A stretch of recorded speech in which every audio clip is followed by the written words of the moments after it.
Bonjour à toutes et tous.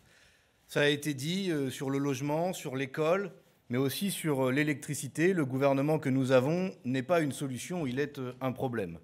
D'ailleurs, vous aurez noté que ni sur le logement, ni sur l'énergie, nous n'avons ne serait-ce que le droit d'avoir confirmation des ministres qui s'occuperont de ces deux sujets pourtant absolument majeurs, et que tout indique que l'énergie cessera d'être un ministère à part entière, alors que la transition énergétique est pourtant sans doute la question du siècle.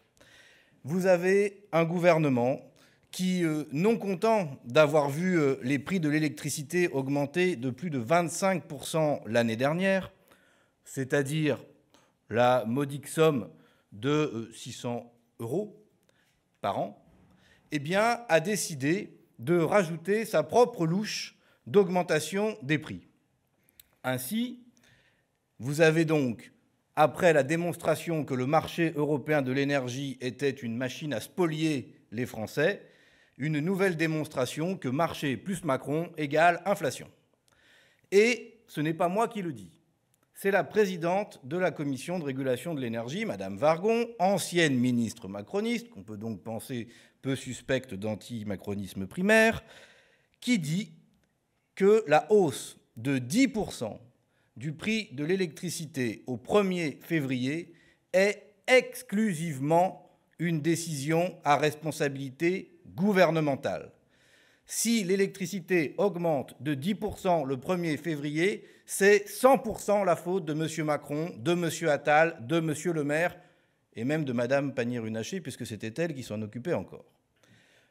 Après Bruno demande, Bruno supplie, vous avez donc Bruno raquette, Bruno spolie, Bruno détrousse les Français en décidant cette augmentation supplémentaire sur un produit de première nécessité qui a pourtant très fortement augmenté depuis des années, puisque depuis que l'électricité est une marchandise, en 2011, eh bien, les prix ont doublé. Doublé, voilà le bilan du marché et du macronisme.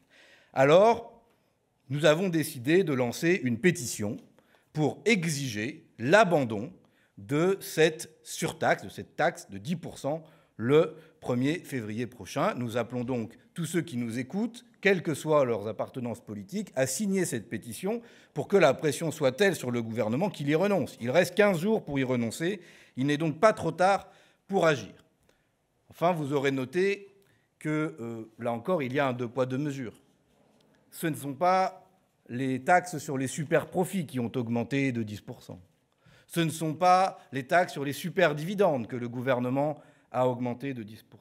Ce n'est pas la taxe sur la fortune des milliardaires ou des millionnaires que le gouvernement augmente de 10%. Non, c'est la taxe sur l'électricité, un produit dont personne ne peut se passer. On a donc une nouvelle fois une démonstration qu'à l'heure où le président de la République va aller à Davos, on a un gouvernement de la protection des actionnaires quand nous voulons être un mouvement de la protection populaire.